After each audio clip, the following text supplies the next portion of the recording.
बंदी छोड़ सतगुरु रामपाल जी परमेश्वर जी की जय हो।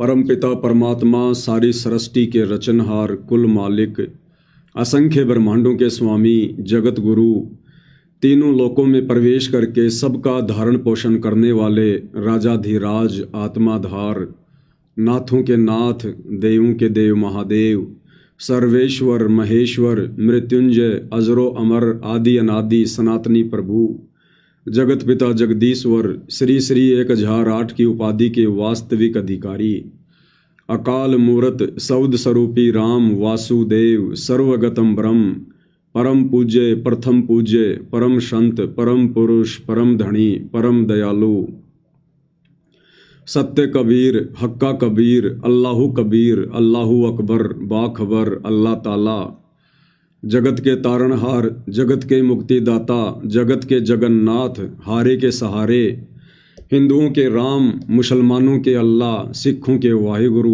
ईसाइयों के मसीह दया के सागर दयानिधि करुणा के सागर करुणानिधि स्वयंभू परिभू संकट मोचन कष्ट हरण मंगल करण दुख भंजन अविगत कबीर निर्विकार निर्विषम परमात्मा अलय अलेख सतगुरु आदि अनादि सतगुरु असली मर्यादा पुरुषोत्तम असली राम असली कृष्ण असली घनश्याम असली मुरारी राजाओं के राजा महाराजाओं के महाराजा शहंशाहों के शहंशाह सम्राटों के सम्राट भगवानों के भगवान अल्लाहों के अल्लाह प्रभुओं के प्रभु मसीहाओं के मसीह सच्चे वाहिगुरु बाबाओं के बाबा पीरों के पीर सेठों के सेठ जगत सेठ सावड़सा सेठ सर्वगुण संपन्न अनंत कोटि कलाओं के स्वामी अनंत कोटि ब्रह्मांडों के नायक योगियों में महायोगी ध्यानियों में महाध्यानी सिद्धों में परम सिद्ध ज्ञानियों में तत्वज्ञानी ब्रह्मज्ञानी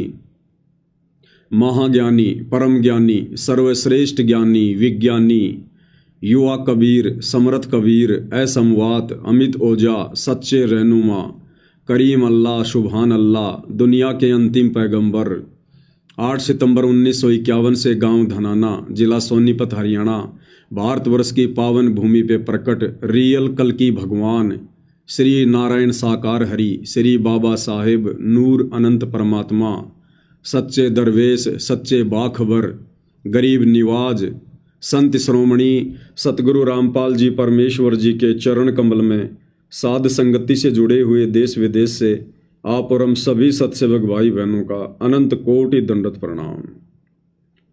सत्साई भाई और बहनों, बहुत बड़ी दया बहुत बड़ी मेहर पूज्य गुरुदेव भगवान की परमेश्वर रामपाल जी की, जिनके शुभ आशीर्वाद से विशेष आशीर्वाद से आप और हम सभी साध संगति से जुड़े हुए सत्सेवक भाई बहन ज्ञान को आधार बनाकर हर प्रकार से संघर्ष करते हुए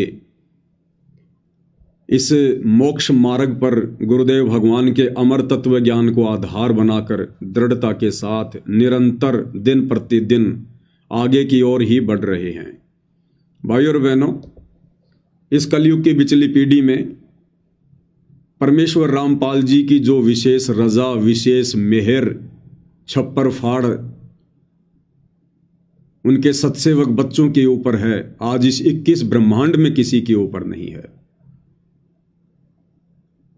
तो भाई और बहनों, आप और हमने इस रजा को इसी प्रकार से मर्यादाओं में रहकर गुरु को परमेश्वर मानकर अपने हृदय में बैठाकर ज्ञान को आधार बनाकर बरकरार रखना है। भाई और बहनों, पिछले कुछ दिनों से आप सभी को पता है कि पूज्य गुरुदेव भगवान की काल प्रेरित सतलोक आश्रम मैनेजमेंट हरियाणा वालों के द्वारा जो गुरु को मानुष मानते हैं और अपने ही राजनीतिक प्रयासों के चलते उनको बाहर निकालने का सपना देख रहे थे, परमेश्वर ने उनके उन राजनीतिक उन प्रयत्नों पर पानी फेर दिया। कुछ दिन पहले इन्होंने हिसार कोर्ट में याचिका लगाई थी बेल के लिए, जमानत के लिए। तो पूज्य गुरुदेव भगवान ने जज को प्रेरणा करते हुए और आज 25/9/2025 को वो जमानत याचिका रद्द करवा दी। ये कोई सामान्य घटना नहीं है भाई और बहनों, क्योंकि इन लोगों ने राजनीतिक प्रयास करके, क्योंकि पिछले 2-3 वर्षों से गुरुदेव भगवान का जो कलयुगी परिवार है, उनके दोनों बेटे हैं, वो किस कदर हरियाणा में बीजेपी सरकार के मुरीद बने हुए हैं। संगत की मर्यादा तोड़वाने से भी पीछे नहीं हट रहे। मुख्यमंत्री की रैली में, प्रधानमंत्री की रैली में तुरंत हरियाणा रोडवेज की बसें बुलाकर आश्रमों में और संगत को बैठा देते हैं भीड़ के रूप में। तो इन लोगों के राजनीतिक प्रयासों के चलते भी पूज्य गुरुदेव भगवान ने जमानत याचिका स्वीकार नहीं की। अन्यथा विचार करो भाई और बहनों, हाई कोर्ट ने लगातार 2 मुकदमों में सजा को भी सस्पेंड करते हुए और निचली कोर्ट पर छोड़ दिया कि निचली कोर्ट चाहे तो संत रामपाल जी को जमानत दे सकती है, बेल दे सकती है। और अगर हाई कोर्ट ने आसानी से जमानत दे दी है, अपनी तरफ से हरी झंडी दिखा दी है, सजा को भी सस्पेंड कर दिया है समय से पहले, तो सोचो भाई और बहनों, फिर निचली जो अदालत है, डिस्ट्रिक्ट जो कोर्ट है, वो तो बड़ी आसानी से जमानत दे दे, बड़ी आसानी से। और आज हिसार की अदालत ने परम पूज्य परमेश्वर सतगुरु रामपाल जी की जमानत को स्वीकार करना था, लेकिन भाई और बहनों, अभी वो ठीक का समय नहीं आया है पूज्य गुरुदेव भगवान के बाहर आने का। इसलिए गुरुदेव ने स्वयं जज में प्रेरणा करते हुए और जमानत याचिका खारिज करवा दी। भाई और बहनों, इन आश्रम वालों ने तो सारे प्रयत्न किए। ये आश्रम वाले तो चाह रहे थे कि गुरुजी आ जाएं, गुरुजी आ जाएं। इतने दिनों से संगत को भ्रमित कर रखा है, हम तैयारियों में लगे हुए हैं। कभी धनाना आश्रम में ट्रैक्टर से हल जोतते हुए दिखाते हैं कि गुरुजी आ रहे हैं, तैयारियां चल रही हैं। कभी गुरुजी के विश्राम के लिए धनाना आश्रम में एक 2 मंजिला इमारत बन रही है, उसको दिखाते हैं बार बार कि गुरुजी आ रहे हैं, गुरुजी आ रहे हैं।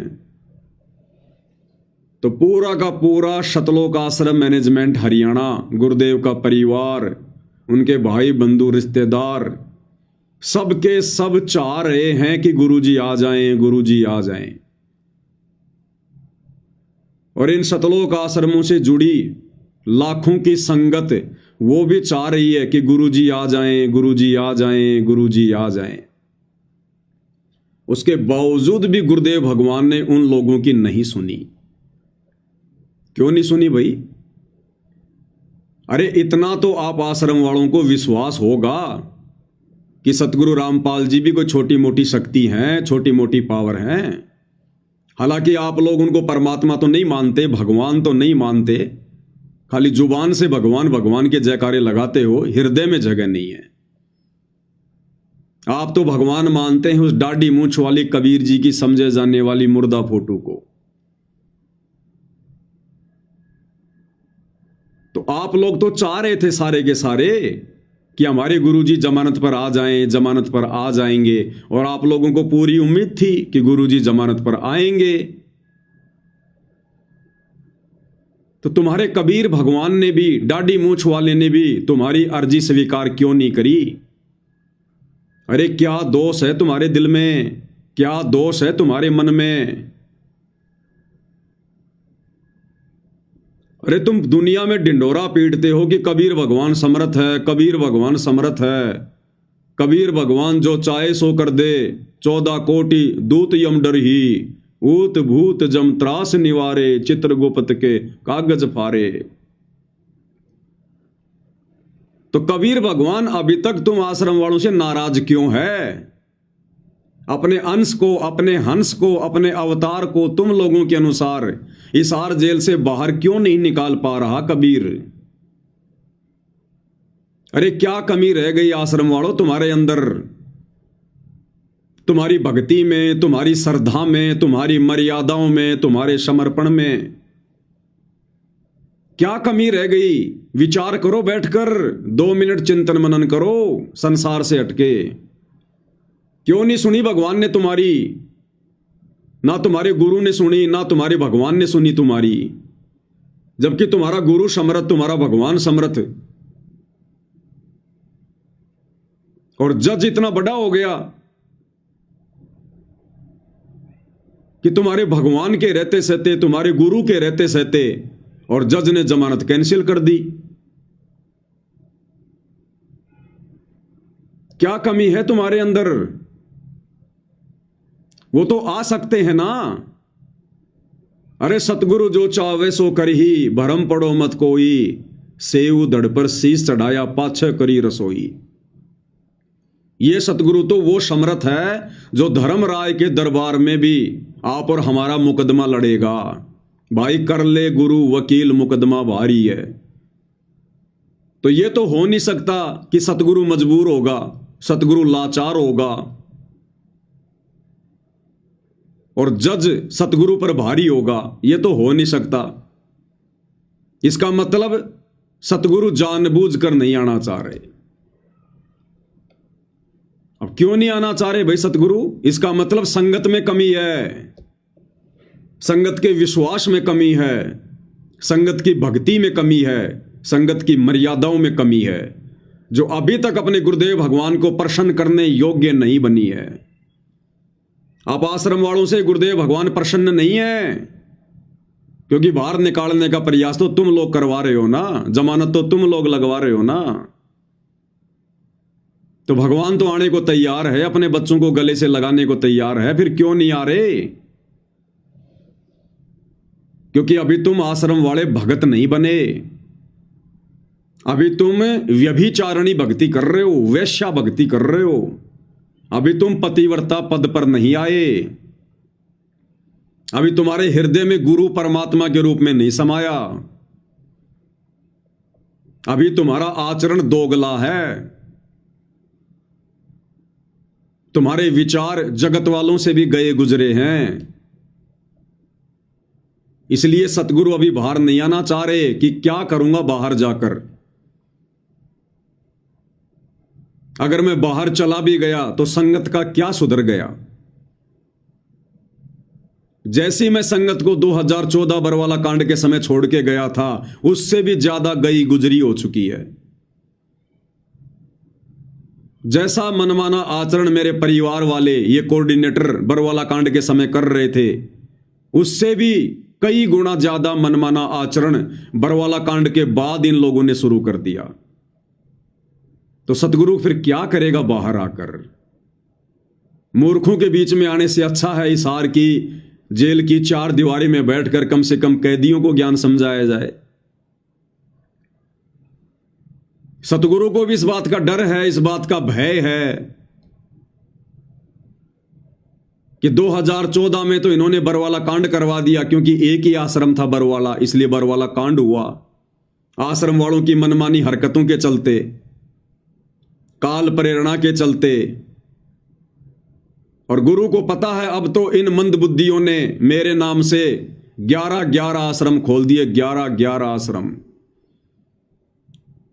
और यदि इन लोगों की इन्हीं मूर्खता के बीच में अगर मैं जमानत पर बाहर आ गया, तो अब तो किसी दिन तो धनाना कांड होगा, किसी दिन धनुषा कांड होगा, किसी दिन सोजत कांड होगा, किसी दिन शामली कांड होगा, किसी दिन खमाणो कांड होगा, किसी दिन मुंडका कांड होगा। अभी तक तो एक ही कांड हुआ था, और अब ना जाने कितने कांड और करवाएंगे ये गुरु को मानुष मानकर, अपना वही घटिया रवैया अपनाकर। तो सतगुरु ने निर्णय लिया कि अभी बाहर नहीं जाएंगे। अन्यथा सतगुरु तो समर्थ है।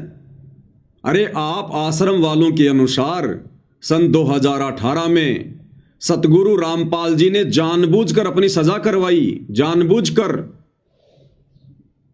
ये बात मैं इसलिए कह रहा हूं क्योंकि बहुत सारे नादान साथ संगतियों से ईर्ष्या करने वाले, नफरत करने वाले यही रोजना रोएंगे कि देखो ये पवन दास कैसी मूर्खता भरी बातें करता है। कह रहा है कि गुरुजी ने खुद अपनी जमानत कैंसिल करवाई है। हाँ भाई, खुद ही करवाई है। तुम लोगों के अनुसार ही बात कर रहा हूं मैं। जब 2018 में गुरुदेव भगवान को कोर्ट के द्वारा सजा सुनाई जानी थी, तो उस समय आप ही सतलोक आश्रम वालों ने सजा के दूसरे ही दिन, उस सजा के दूसरे ही दिन ये पीला पर्चा निकाला था। तुम लोग तो पीला पर्चा डाल के भूल जाते हो, लेकिन ये पवन दास तुम्हारे सारे रिकॉर्ड रखता है, सारे रिकॉर्ड टोटली। तो ये पीला पर्चा जो तुम सतलोक आश्रम वालों ने 16/10/2018 को निकाला था, जिस दिन गुरुदेव को सजा हुई थी उसके दूसरे दिन, और क्या लिखा था तुम लोगों ने? सत साहिब जय बंदी छोड़ की सतगुरुदेव जी की जय, तारीख 16/10/2018।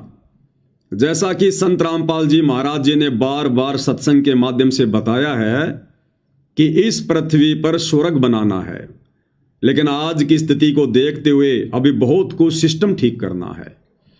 इस सिस्टम को ठीक करने के लिए गुरुदेव जी को बहुत सी परिस्थितियों से गुजरना होता है। न्यायपालिका को ठीक करना है, इसके लिए भी गुरुदेव जी ही निपट सकते हैं, क्योंकि गरीब जनता को आज न्याय नहीं मिल पाता तो किसी भी भगत ने घबराना नहीं है। आज गुरुदेव जी कोर्ट में आए थे तो वकीलों को गुरुजी ने बोला कि चिंता मत करो, सब कुछ बहुत जल्दी ठीक हो जाएगा। सब भगत मिलकर सेवा करें और सब भगत बढ़ चढ़ कर सेवा करें। किसी ने किसी भगत को दोष नहीं देना है। गुरुदेव जी ने कहा है, शकल खेल हमारे किए, हमसे मिले सो निश्चय जिए।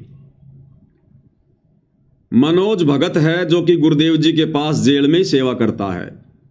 8 अक्टूबर को गुरुदेव जी ने जेल में भगत मनोज को कहा कि 11 अक्टूबर को केसों का फैसला आने वाला है, लेकिन मेरा यानी गुरुजी का काम अभी पूरा नहीं हुआ, तो अगर फैसले में सजा हो जाए तो मुझे मेरा काम करने का पूरा समय मिल जाएगा। फिर जब 11 अक्टूबर को संत रामपाल जी दोषी करार होकर वापस जेल में आए तो फिर मनोज भगत को जेल में कहा कि अब मैं खुश हूं कि मुझे सजा हो गई। परमात्मा कबीर ने अब मुझे फिर समय दे दिया मेरा काम पूरा करने का। ये सब बातें मनोज भगत ने जेल में अपने परिवार वालों को मिलाई पर बताई।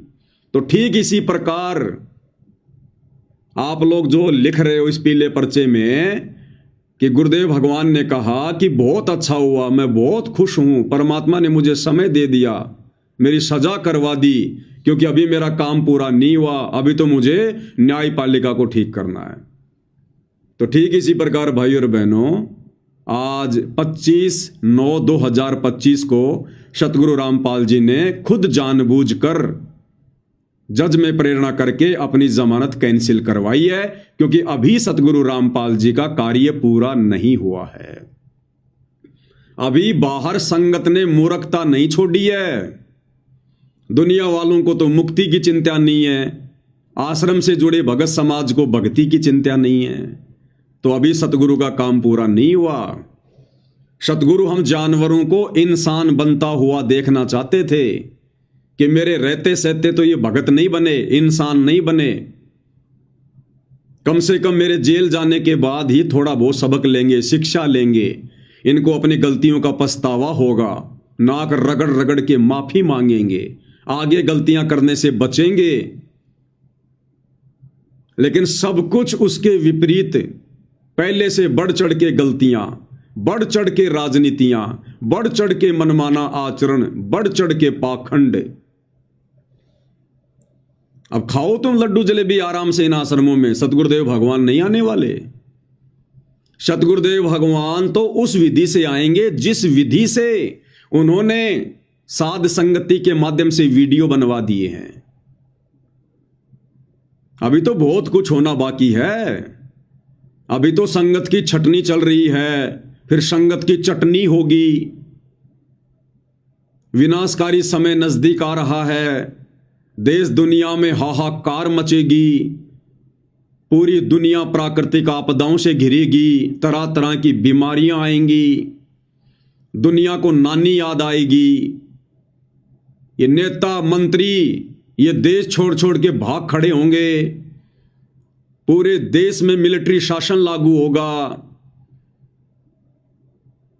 और जब ये बड़े बड़े लोग अपनी जान बचाने के लिए सतगुरुदेव भगवान के पास हिसार जेल में जाएंगे, नाक रगड़ेंगे, मिन्नतें करेंगे, उस समय ये परमात्मा फिर बिना किसी चमत्कार के, बिना किसी जमानत के, बिना किसी जजमेंट के हिसार जेल से बाहर आएंगे।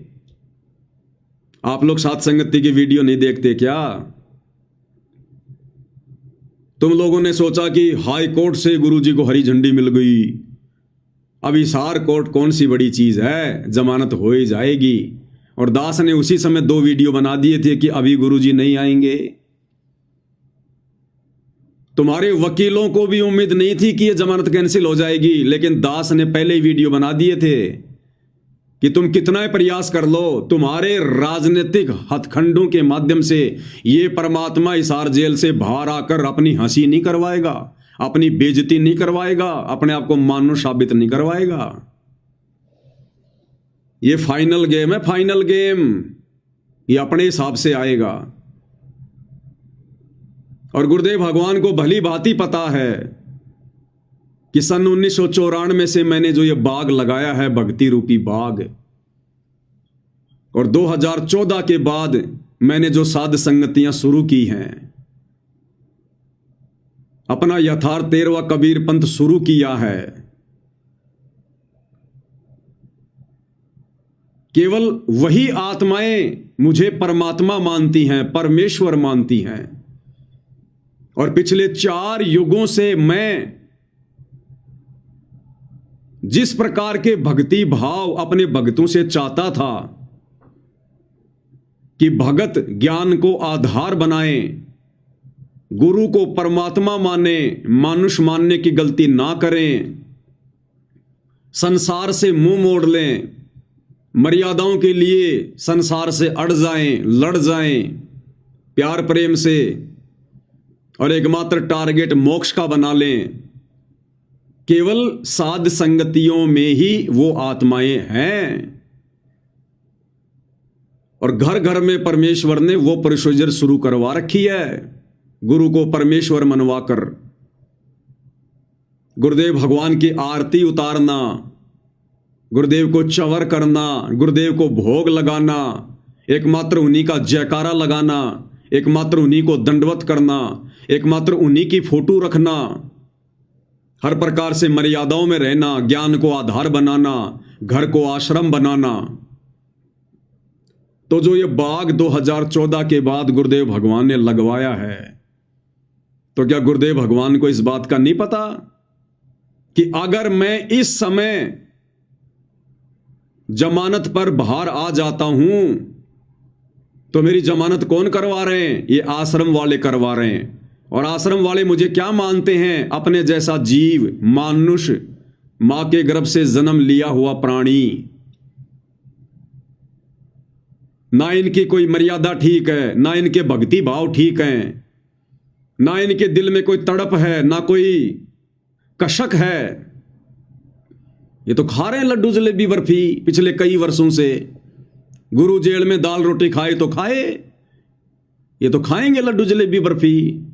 आश्रमों में घूमेंगे फिरेंगे, मनोरंजन करेंगे, कबीर का झोपड़ा देखेंगे, सेल्फियां लेंगे, जुलाहों का कुआं देखेंगे, नकली मिट्टी की गाय बैल बांधेंगे, लहर तारा तालाब बनाएंगे, राजनेताओं से सांठगांठ करेंगे, जगत वालों से यारी दोस्ती रिश्तेदारी निभाएंगे, झूठा भाईचारा निभाएंगे, कदम कदम पे मर्यादा तोड़ेंगे।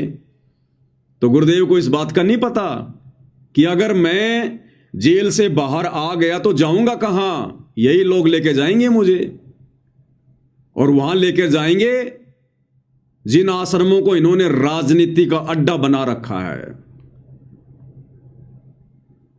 और यदि मैं वहां चला गया तो जो बाग मैंने सात संगतियों के माध्यम से लगाया है,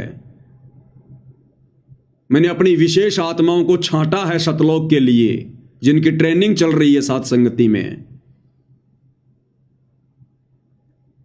वो आत्माएं भी विचलित हो जाएंगी, डगमग हो जाएंगी, और मेरे 40 लाख वर्षों की मेहनत पानी में मिल जाएगी। सतयुग से लेकर वर्तमान समय की मेहनत है। इसलिए गुरुदेव भगवान ने जमानत कैंसिल करवाई है, जमानत कैंसिल।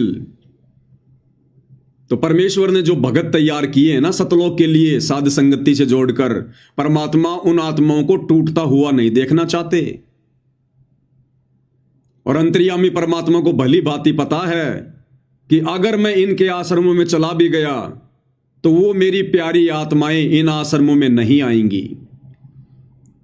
वो उसी प्रकार से ज्ञान को आधार बनाकर गुरु को शब्द रूप में विराजमान करके अपने घर पर भक्ति करेंगी।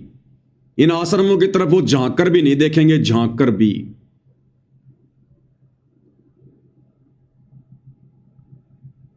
इसलिए परमपिता परमेश्वर ने अपनी जमानत कैंसिल करवाई है।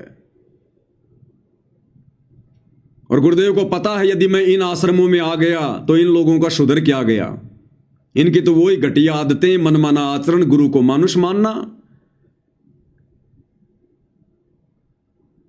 तो मैंने जो चंद भगत छांटे हैं सात संगतियों के माध्यम से, फिर उनमें और आश्रम वालों में, अगर वो सात संगत वाले आश्रमों में आ गए तो उनमें और इन काल प्रेरित आश्रम वाले भक्तों में भला क्या अंतर रह जाएगा।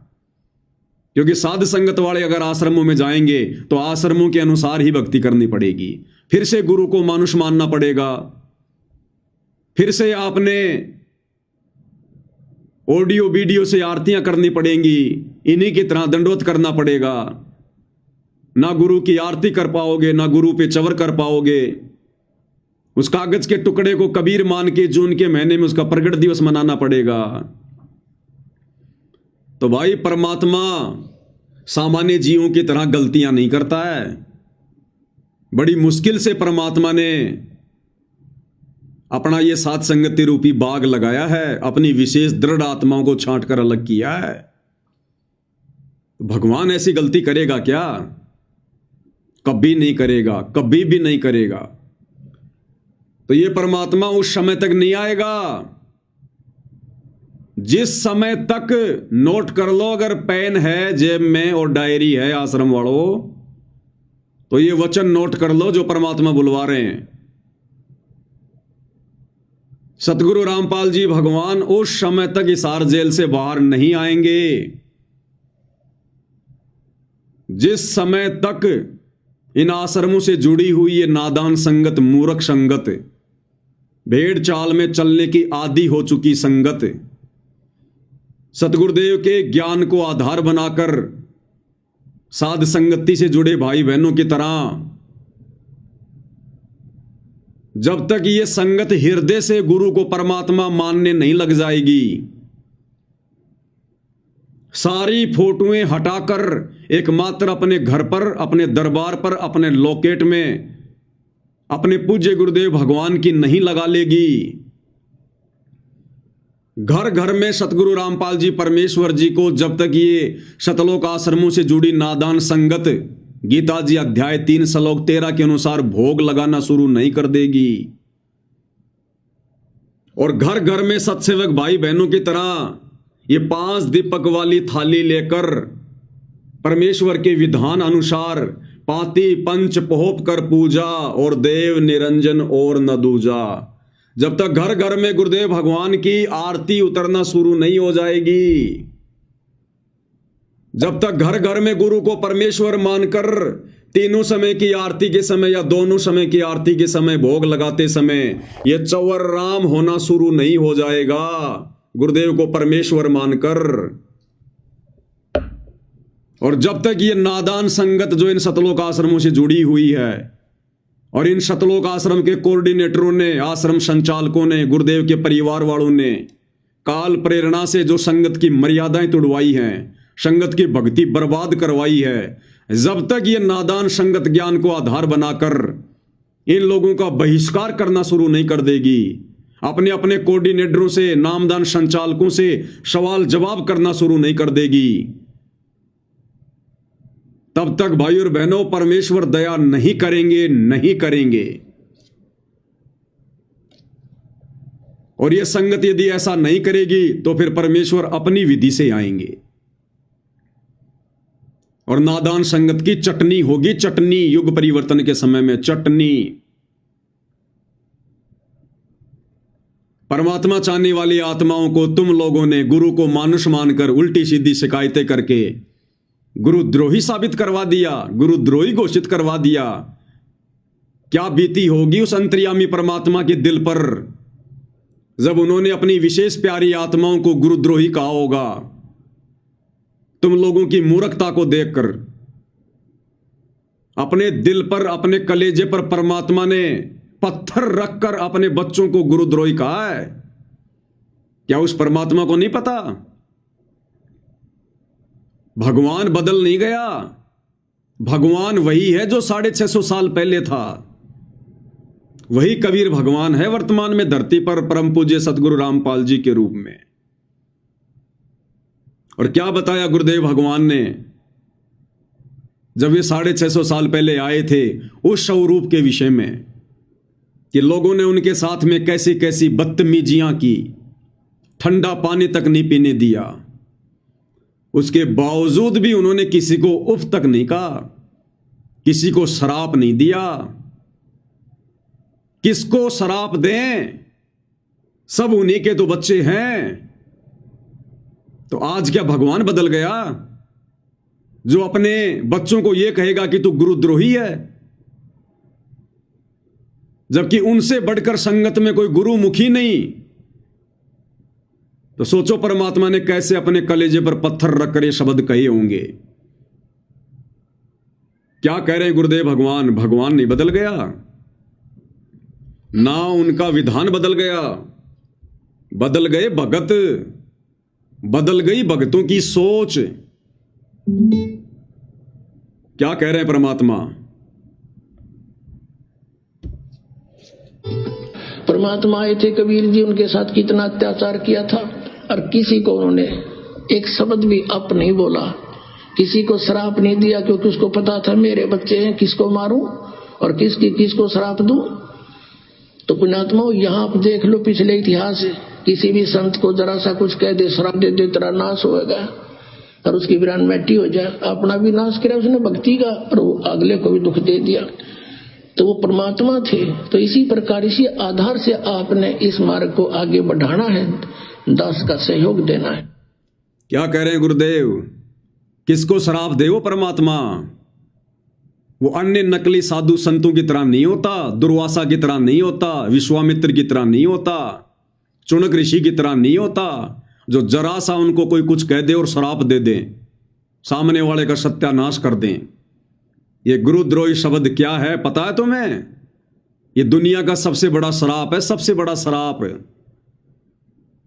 अरे गुरुद्रोही होने के बावजूद 650 साल पहले परमात्मा ने कमाल को भी कभी गुरुद्रोही नहीं कहा, उस समय कभी गुरुद्रोही नहीं कहा। आज गुरुदेव भगवान बता रहे हैं कि वो गुरुद्रोही हो गया था, उस समय कबीर भगवान ने उसे गुरुद्रोही नहीं कहा।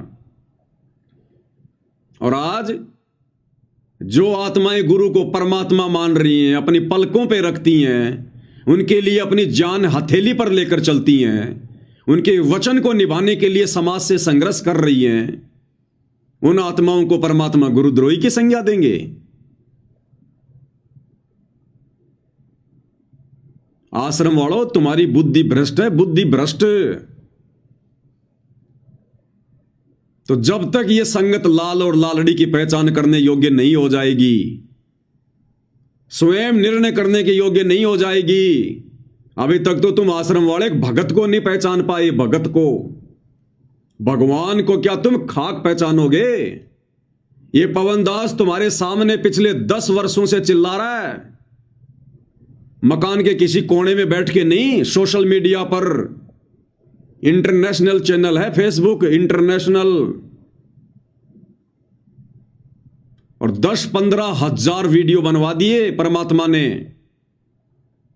अरे मेरे इतने वीडियो देखकर, अच्छे से मेरी रहनी करनी को देखकर, मेरे विचारों को देखकर, मेरे बोल वचनों को सुनकर, और 10 साल से तुम एक भगत की पहचान नहीं कर पाए कि गुरुद्रोही क्या होता है, गुरुद्रोही के क्या लक्षण बताए गुरुदेव ने। जो सात संगत वाले भाई बहन गुरु की महिमा करते करते अपने मुंह का थूक सुखा लेते हैं, उनको तुम गुरुद्रोही कह रहे हो।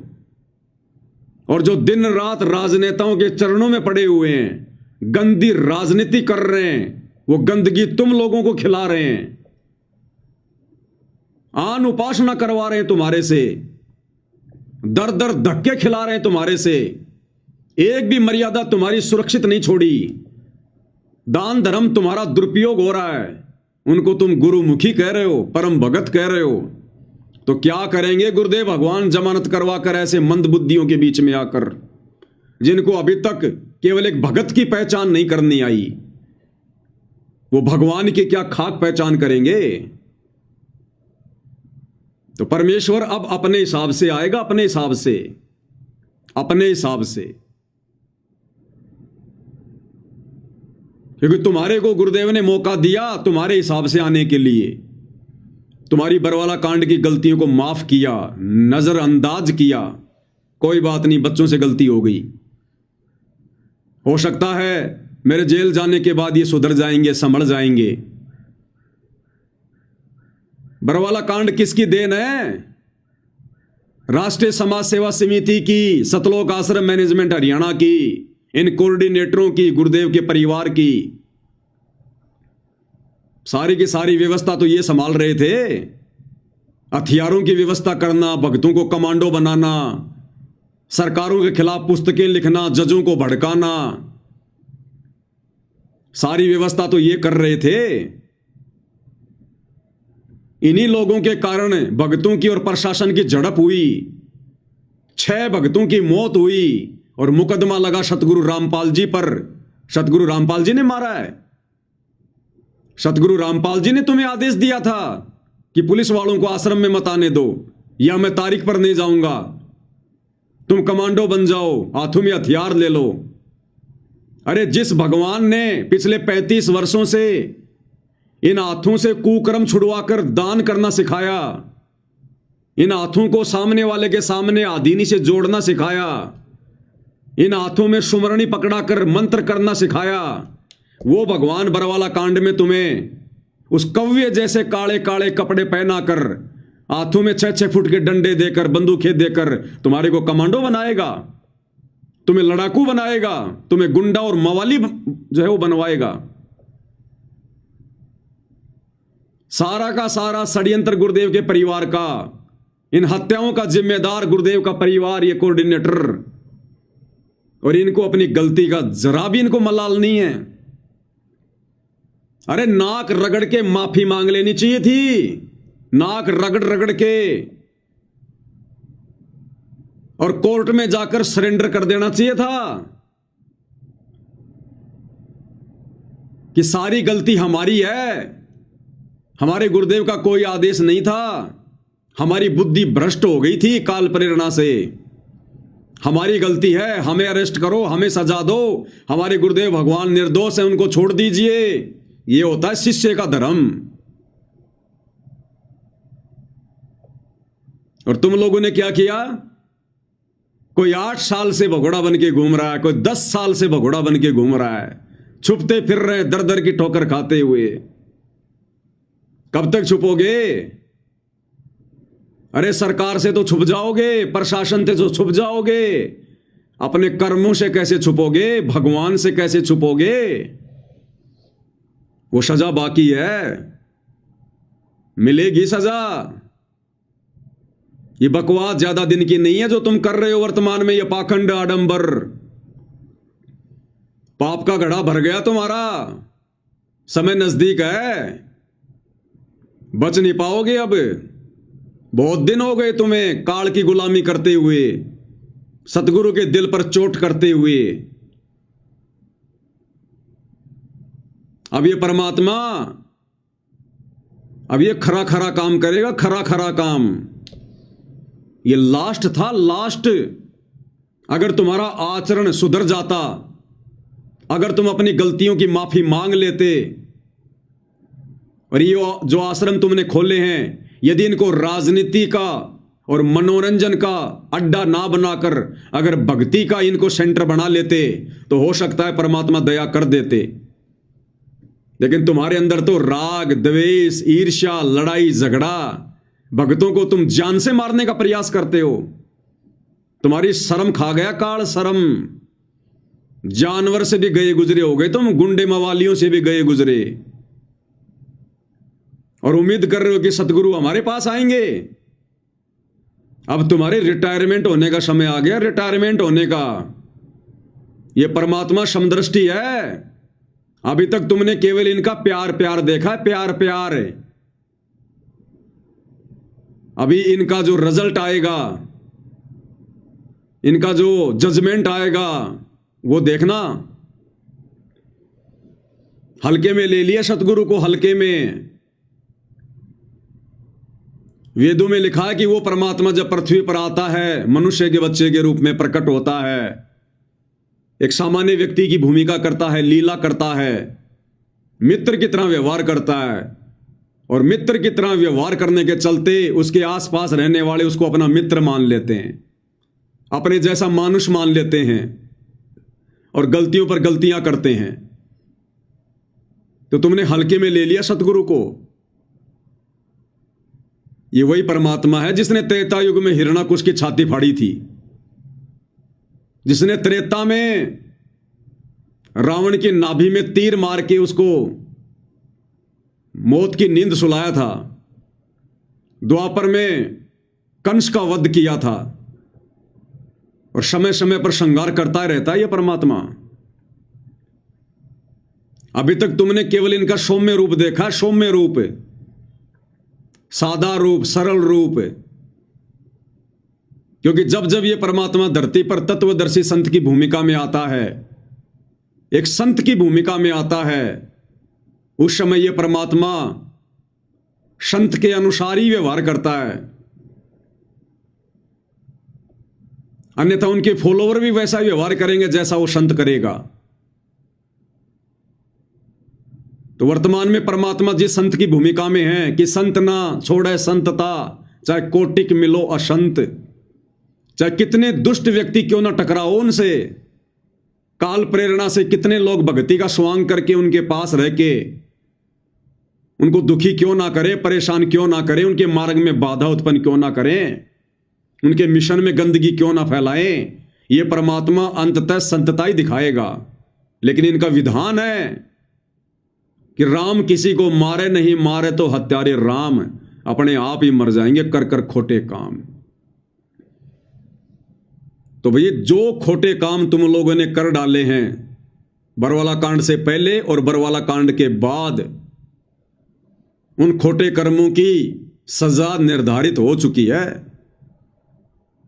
अब धीरे धीरे धीरे धीरे जो बीज तुम लोगों ने बोया है इस भक्ति मार्ग पर, अब उसकी फसल कटेगी। अब फसल इस युग परिवर्तन के दौर में तुम लोग भी अछूते नहीं रहोगे, जिन्होंने गुरु को मानुष मानकर हैंडल किया है, और गुरु की आज्ञा से ज्यादा अपना मनमाना आचरण संगत के ऊपर थोपा है। अब समय आ रहा है, तो ऐसे नहीं आने वाला है परमात्मा। और ये नादान संगत अगर संभल सकती है तो संभल जाए।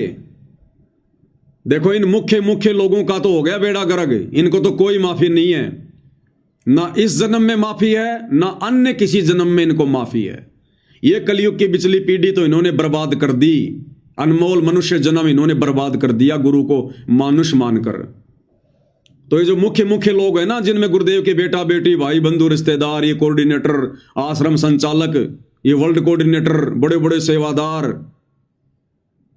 ये जितने भी लोग हैं, ये 150, इन्होंने तो अपनी भक्ति और जीवन कर लिया बर्बाद। लेकिन संगत को फिलहाल मौका है। कब तक? जब तक गुरुदेव भगवान हिसार जेल से बाहर नहीं आते हैं। और ये जानबूझकर गुरुदेव ने आज अपनी जमानत कैंसिल करवाकर इस नादान संगत को एक मौका दिया है। और ये लास्ट मौका है, अंतिम मौका है ये। संभल सको तो संभल लेना, इसके बाद मौका नहीं मिलेगा। उसके बाद तुमने जो बीज बोया है इस भक्ति मार्ग पर, जैसी तुमने मर्यादा निभाई है, जैसा तुमने गुरु को मानकर भक्ति की है, वैसा ही परिणाम मिलेगा, वैसा ही। तो तुम्हें 2-2.5 साल का मौका और मिल रहा है, 2-2.5 साल का। संभल सको तो संभल जाना संगत वालों, अन्यथा तुम्हारी दुर्गति करवा के छोड़ेंगे ये लोग, दुर्गति। तुम्हें ना घर का ना घाट का, धोबी का कुत्ता बना के छोड़ेंगे, धोबी का कुत्ता। तुम्हें हर प्रकार से इन लोगों ने बर्बाद कर दिया, हर प्रकार से। तुम्हारी भक्ति इन्होंने बर्बाद करवा दी, मर्यादा इन्होंने खंडित करवा दी, दान का इन्होंने दुरुपयोग करवा दिया। तुम्हें दर दर का भिखारी बना के छोड़ दिया, दर दर का भिखारी। तुम्हारे पास भक्ति की छींट भी नहीं है, मर्यादा सबकी खंडित है, गुरु जी का आशीर्वाद नहीं है। ये थोड़ी बहुत बैटरी जो तुमने चार्ज कर रखी है, थोड़े बहुत दिन मर्यादा में रह के भक्ति करके, कब तक चलेगी? गुरु के मार्ग में अंधे होकर चलने वालों की बैटरी भी जल्दी डिस्चार्ज होती है। तो दास तो भैया निवेदन कर सकता है, प्रार्थना कर सकता है, विनती कर सकता है। ये दास आज जो वचन बोल रहा है ना, ये तुम्हें कड़वे लग रहे होंगे, लेकिन परमात्मा कहते हैं जेता मीठा बोल ही तेता संत ना होए, और खरी खरी बाता कहे संत कहावे सोए। ये मीठी मीठी गोलियां खिलाकर अपना स्वार्थ सिद्ध करना, ये सतलोक आश्रम मैनेजमेंट वालों का धर्म है, सत्सेवकों का नहीं है। यहां जो बातें कहते हैं खरी खरी कहते हैं, चाहे साध संगति वाले हो, चाहे सतलोक आश्रम वाले हो। हमें तुम्हारे से कोई स्वार्थ नहीं है। इस दास ने कोई संत नहीं बनना, कोई बाबा नहीं बनना, कोई आश्रम नहीं खोलना। ये दास किसी के आराम के टुकड़ों पे नहीं पड़ता, किसी के दान धर्म पे नहीं पड़ता। ये दास केवल अपनी जिम्मेदारी निभा रहा है गुरु की गैर हाजिरी में, अपनी सेवा। और जो भी है खरी खरी कहेंगे, और खरी खरी कहते आए हैं, उसके लिए जेल भी जाना पड़ा, झूठे मुकदमे भी झेल रहे हैं, मार पिटाई भी खाई है, और आगे भी नौबत आई तो सहन करेंगे। लेकिन सतगुरु ने जिस मार्ग पर चलना सिखा दिया उसी पर चलेंगे, क्योंकि रेलगाड़ी या तो चलती नहीं, और चलती है तो पटरी पे चलती है।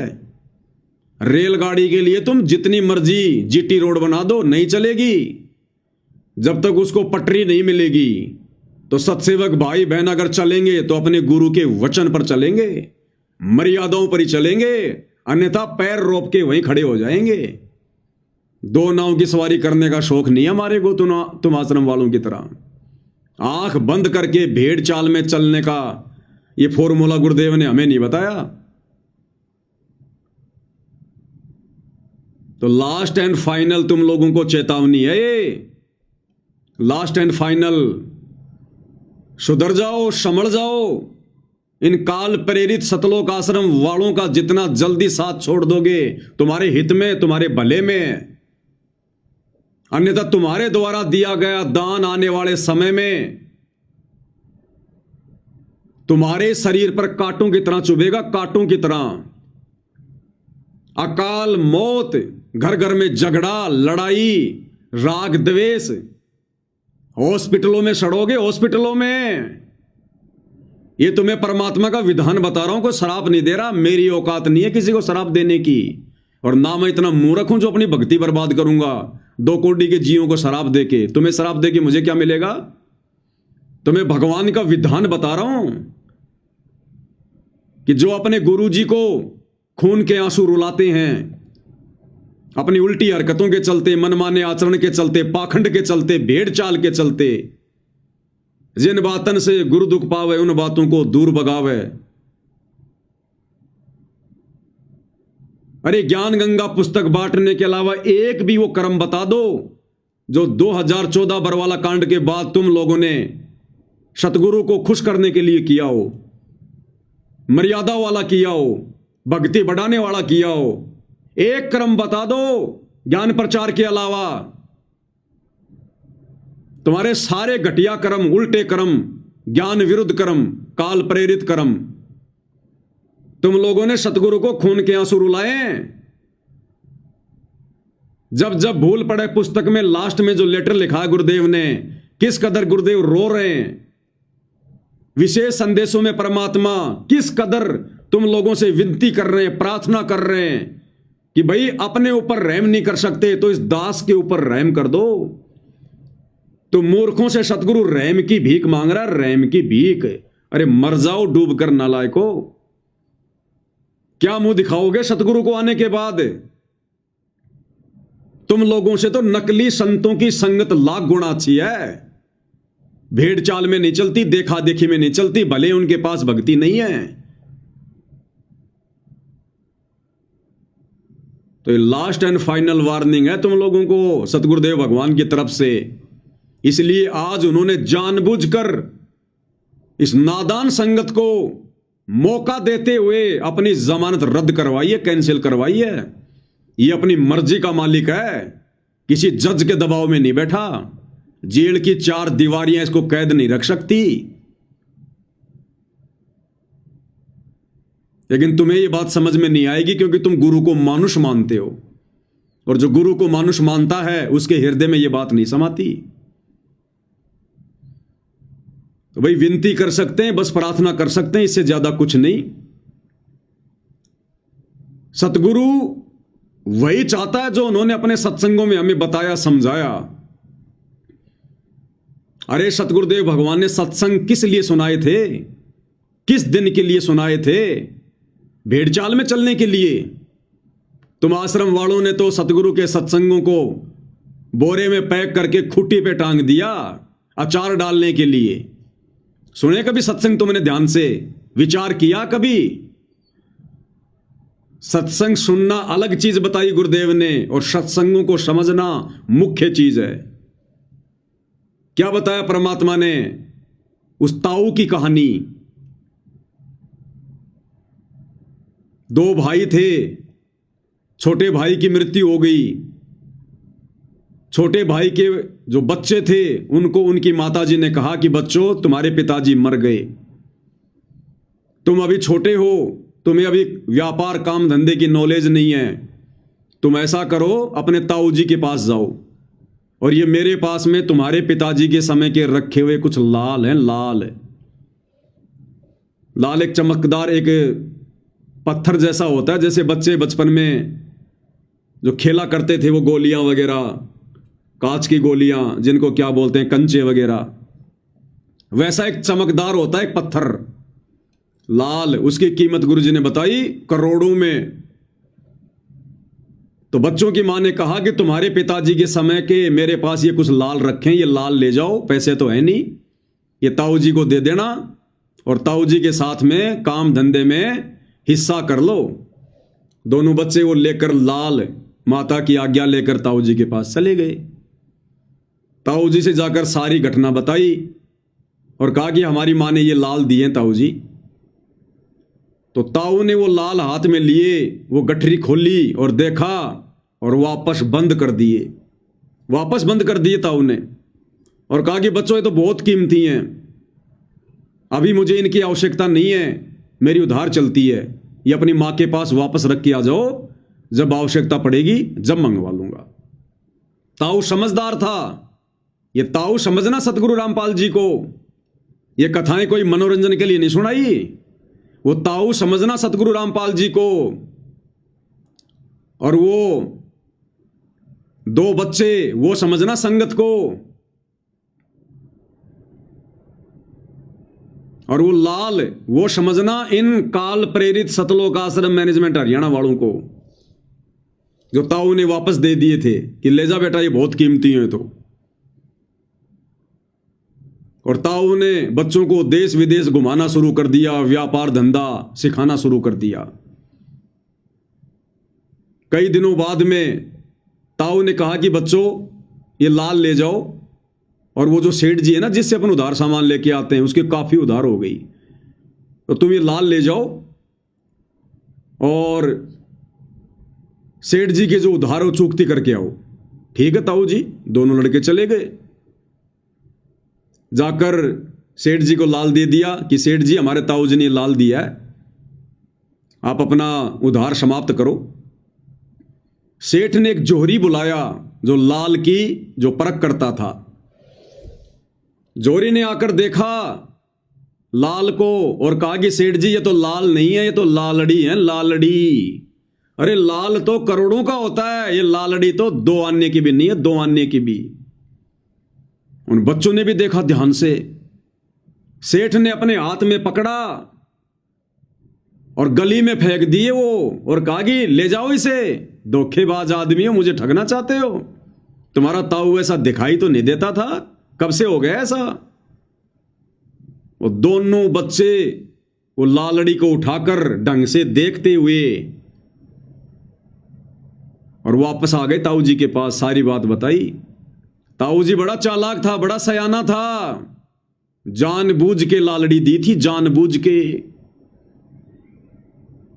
ताऊ जी ने कहा ओ बच्चों मेरे से गलती हो गई, धोखा लग गया, मैंने लाल की जगह तुम्हें लालड़ी दे दी। सेठ बिल्कुल ठीक कह रहा बच्चों। अच्छा एक काम करो, अब ये लाल ले जाओ, अब जाओ सेठ जी के पास।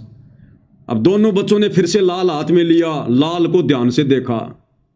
वो परख कर रहे थे लाल और लालड़ी की, झटके लग रहे थे उनको। ताऊ यही चाहता था कि ये लाल और लालड़ी की पहचान कर लें, मुझे कहना ना पड़े।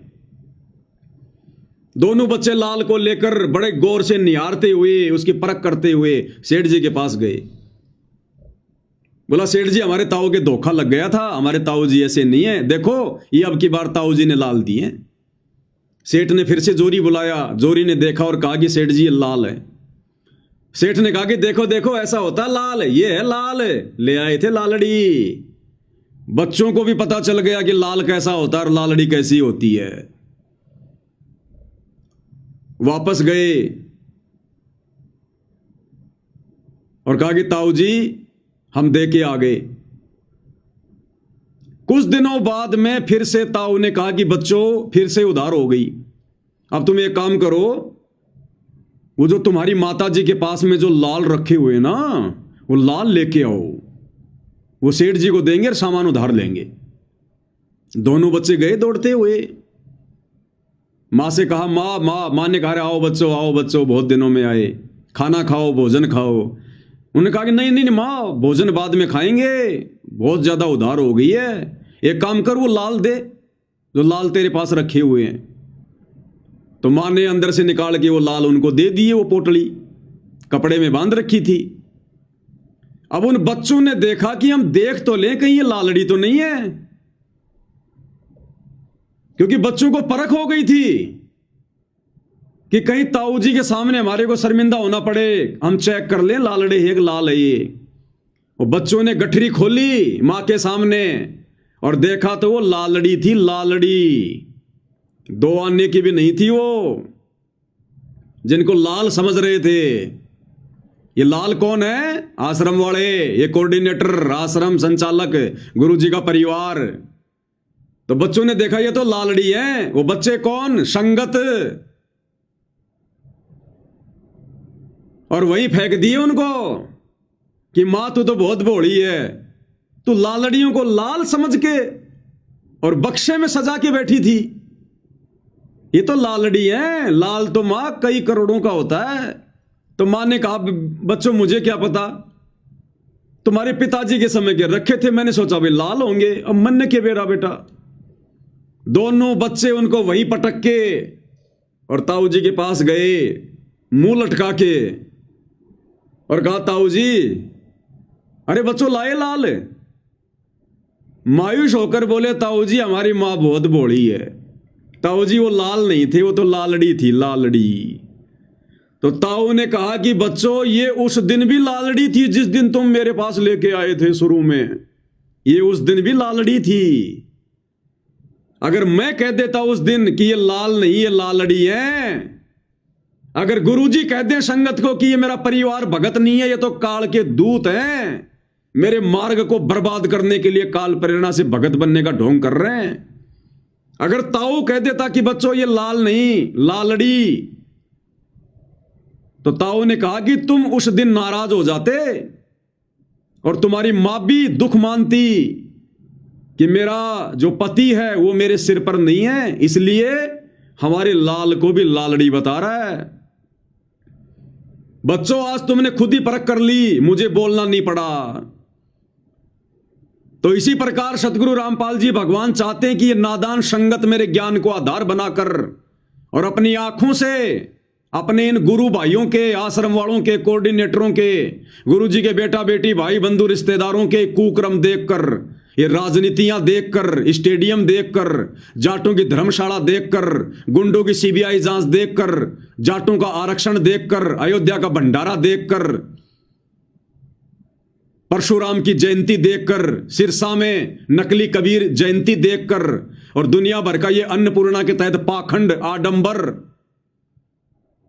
ये सारे मनवस घटिया भक्ति विरुद्ध कुकर्मों को देखकर गुरुदेव भगवान सोच रहे हैं कि ये नादान संगत खुद ही फैसला कर ले तो ठीक है कि संगत में लाल कौन है और लालड़ी कौन है, ये आश्रम वाले कौन है और साथ संगति वाले कौन है, मुझे कहना ना पड़े।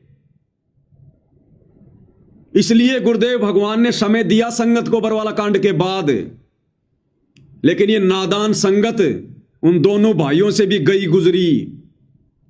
अरे उन बच्चों ने तो एक ही झटके में लाल और लालड़ी की पहचान कर ली। इस नादान संगत को तो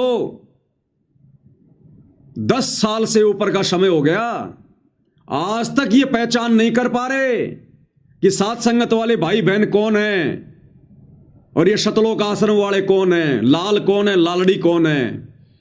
गुरु नहीं बताना चाहता।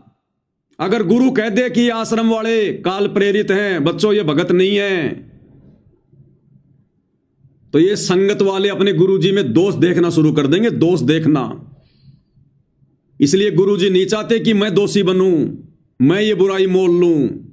इसलिए गुरुदेव भगवान ने बरवाला कांड के बाद खुले सांड की तरह इन आश्रम वालों को भी बाहर छोड़ दिया और संगत को भी बाहर छोड़ दिया कि आपस में सींग मार मार के देख लो, घंटी बजा बजा के देख लो, भिड़ंत कर करके देख लो, कौन भगत है और कौन गुरु गद्दार है, कौन गुरु मुखी और कौन गुरु द्रोही है। लेकिन ये नादान संगत आज तक पहचान नहीं कर पा रही लाल और लालड़ी की, उन काल प्रेरित सतलोक आश्रम वालों की और साध संगति से जुड़े सत्सेवक भाई बहनों की। जबकि दिन रात वीडियो बनाए जा रहे हैं और दिन रात वो लोग भी अपने काले कुकर्म करते ही रहते हैं। वो अपने कुकर्मों के वीडियो बनाते हैं, हम लोग ज्ञान आधार से वीडियो बनाते हैं। ये नादान संगत निर्णय नहीं कर पा रही, इसलिए अभी तक सतगुरुदेव भगवान बाहर नहीं आ रहे। इसलिए ताऊ ने, सतगुरु रामपाल जी ने जानबूझकर आज 25/9/2025 को अपनी जमानत जज में प्रेरणा करके कैंसिल करवाई है, क्योंकि अभी संगत नीर खीर का निबेरा करने के योग्य नहीं हुई है। और ये 2-2.5 साल का समय और दिया जा रहा है। उस ताऊ ने समय नहीं दिया था, लेकिन ये ताऊ, भक्ति का ताऊ सतगुरु रामपाल जी, दयालु परमात्मा, फिर से तुम आश्रम वालों पे रहम कर रहा है। 2-2.5 साल का समय तुम्हें और दिया जा रहा है, कर लेना विचार, अन्यथा फिर दुर्गति होगी, दुर्गति और गुरु की आंखों के सामने होगी। फिर तुम 100 दोष देखोगे गुरु मेर भक्ति में कि मैं तो आश्रमों में पाठ भी करवा रहा था, मैं तो ज्योति भी करवा रहा था, मैं तो हर समागम में हाजिरी भी लगा रहा था, मैं तो तारीखों पर भी जा रहा था, मैं तो अन्नपूर्णा मुहिम के तहत मकान बनाने के लिए मजदूरी भी कर रहा था। वो मजदूरी तुम काल की कर रहे थे, काल की, वो बेगार कर रहे थे, बेगार। सतगुरु भक्ति करवाने आता है, भक्तों से मजदूरी करवाने नहीं आता। यहां इन आश्रम वालों को मौका नहीं है बिल्कुल भी। आज 25/9/2025 को इनकी लास्ट लाइन थी, डेडलाइन। इस नादान संगत को मौका है थोड़ा, अगर संभल सको तो संभल लेना भाई और बहनों, नहीं तो दुर्गति दरवाजे पर खड़ी है, दुर्गति। साथ संगति के वीडियो देखना शुरू कर दो, ज्ञान को आधार बना लो, भेड़ चाल में मत चलो, मत डरो, मत घबराओ कि नामखंड होगा। ये दुनिया भर की बकवाद जो आश्रम वाले तुमसे करवा रहे हैं, इससे तुम्हारे नामखंड नहीं हो रहे। और अपने गुरु भाई बहनों के ज्ञान आधारित, गुरुदेव के सत्संगों पर आधारित वीडियो देखने से तुम्हारे नामखंड हो रहे हैं, तुम्हारी बुद्धि भ्रष्ट हो रही है, काल बैठा है तुम्हारी नाक पर। तो हाथ जोड़ के विनती कर सकते हैं, प्रार्थना कर सकते हैं, क्योंकि हम सत्सेवक, तुम आश्रम वाले नादान भाई बहनों को अपना सगे भाई बहन से भी ज्यादा बढ़ के मानते हैं, ये आश्रम वाले नहीं मानते, सिवाय तुम्हें भेड़ बकरियों के अलावा, एक मजदूर के अलावा।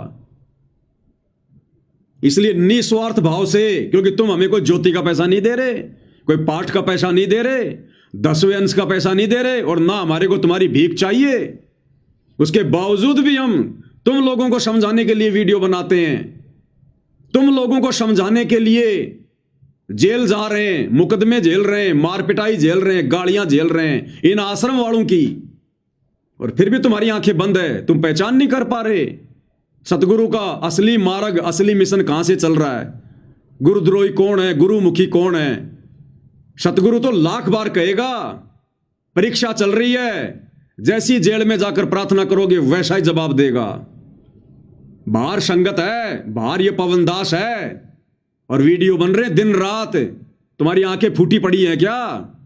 अब क्या सतगुरु तुम्हारी आंखों में सूरमा डालेगा क्या? तब जाके तुम्हें दिखाई देगा। ये मोतियाबिंद का ऑपरेशन कर लो साथ संगति की वीडियो देखकर, नहीं तो दुर्गति दरवाजे पर खड़ी है आश्रम वालों, दुर्गति दरवाजे पर। सतगुरु ये पाखंड देखने नहीं आता, पाखंड करवाने नहीं आता। तो विनती कर रहे हैं और विनती कर सकते हैं, इससे ज्यादा हमारे पास चारा नहीं है। ये मार पिटाई करना, लड़ाई झगड़ा करना, गुंडे मवालियों वाली हरकत करना, मुकदमेबाजी करना, ये तो इन सतलोक आश्रम वालों के घटिया कर्म है, सतसेवकों के नहीं है। हम तो अंत तक उसी मार्ग पर चलेंगे जो मार्ग गुरुदेव भगवान ने दिखाया है। तो विनती कर सकते हैं, प्रार्थना कर सकते हैं, इससे ज्यादा हमारे हाथ में कुछ नहीं है। बाकी तुम्हारे कर्म, क्योंकि सकल पदार्थ है जगमाही, कर्महीन नर पावत नाही। अब आज के संदेशे के बाद में कोई कर्महीन, कोई कर्म ठोक भगत होगा जो 5 मिनट बैठकर विचार नहीं करेगा। और अगर सच्चे हृदय से गुरु जी से अरदास करके कि हे दीनदयाल, हे गुरुदेव भगवान, बात तो बिल्कुल सही है, काम तो इन आश्रम वालों के द्वारा सारे मर्यादा तुड़वाने वाले हो रहे हैं, ये परमेश्वर दास का मार्गदर्शन करो, मुझ तुच्छ बुद्धि पर दया करो, हे मालिक मुझे सच्चाई से अवगत करवाओ। अगर सच्चे हृदय से, सच्ची नीयत से, नीर खीर का निवेरा करने की दृष्टि से अगर गुरुदेव भगवान के पास में 5 मिनट बैठकर भी चिंतन करोगे, अरदास करोगे, परमात्मा तुम्हें रास्ता दिखाएगा। और देखना शुरू कर दो सत्संगति की वीडियो। तुम अपने सतगुरु के गुलाम हो, सतगुरु के कलयुगी परिवार के गुलाम नहीं हो, इन कोऑर्डिनेटरों के गुलाम नहीं हो। अरे हम सत्सेवक भी तुम्हारे सामने, ना किसी आश्रम में जाते, ना किसी फर्जी नामदान सेंटर पर जाते, ना कहीं नाम शुद्ध करवाते, ना किसी को ज्योति और पाठ देते, इनको पात्रों के हाथों में ज्योति और पाठ का पैसा नहीं देते, इनके पीले पर्चों पर नहीं चलते, इनके घटिया कुकर्मों पर नहीं चलते, और ज्ञान को आधार बनाकर घर बैठकर मर्यादाओं में रहकर गुरु को परमेश्वर मानकर भक्ति कर रहे हैं। और तुम लोगों से लाख गुना ज्यादा इस भक्ति मार्ग पर आत्मिक शांति अगर किसी को है तो हम सत्सेवकों को है। अगर गुरुदेव भगवान की छप्पड़ फाड़ दया किसी पर है तो हम सत्सेवकों पर है। साध संगति से संकल्प नाम दीक्षा लेकर जुड़ा हुआ भगत और इन शतलोक आश्रमों से सार शब्द प्राप्त भगत, अगर उन दोनों की तुलना की जाए तो वो सार शब्द प्राप्त भगत मर्यादा, भक्ति और समर्पण भाव में उस संकल्प वाले भगत के पैर के नाखून के बराबर भी नहीं है, नाखून के बराबर भी। डिबेट करनी हो तो कभी ज्ञान आधार से डिबेट कर लेना, भक्ति भाव देखना हो, भगत का आचरण देखना हो, बोलचाल देखना हो, वो देख लेना। और कैसे समझाएं तुम्हें, प्रत्येक उदाहरण है तुम्हारे सामने, प्रत्येक उदाहरण है। और फिर भी नहीं समझोगे, फिर तुम्हारे जैसा निर्भाग कोई धरती पर नहीं। फिर तो परमात्मा कहते हैं कि ऐसे भक्तों को जन्म देने वाली मां को भी लानत है। पापी प्रभात ना बेटो, मुख देखे पाप लगे जिसका, 9 मास अपने गर्भ में कष्ट दिया, धिक्कार जन्म उसकी मां का। तो विचार कर लेना, अगर जरा भी ये तत्व ज्ञान की बूंद भी, गुरुदेव के तत्व ज्ञान की अगर एक बूंद भी तुम्हारे अगर भेजे में समाई है तो 5 मिनट बैठकर शांति से विचार कर लेना। ये आत्म कल्याण का मामला है। तुमको ये बढ़वागिरी करने के लिए सतगुरु रामपाल जी से उपदेश लेकर भक्ति नहीं कर रहे, तुम भक्ति के लिए कर रहे हो, आत्म कल्याण के लिए। और तुम्हें चिंता ही नहीं अपने आत्म कल्याण की। तुम्हें कोई भी ऐरा गहरा नथु बहरा एक पीला पर्चा निकाल कर कि मैं तुम्हारा कोऑर्डिनेटर हूं, मैं गुरु जी के परिवार वाला हूं, मैं आश्रम संचालक हूं, तुम्हारे को कुछ भी बोल देता और तुम भेड़ की तरह उनके पीछे पीछे हो लेते हो। कहां मर गई तुम्हारी कॉमन सेंस? अरे तुम्हारी आंखों के सामने वीडियो कॉल आती हैं इन आश्रमों में, और इन आश्रमों में प्रार्थना की जाती है, गुरुदेव वृक्षारोपण करने के लिए, पेड़ लगाने के लिए आज आश्रम में 5000 भगत आ गए। और तुम्हारी आंखों के सामने गुरुदेव भगवान कहते हैं फिर कि रे भगत तो इनमें 5 भी नहीं है, भगत तो इनमें 5 भी नहीं है।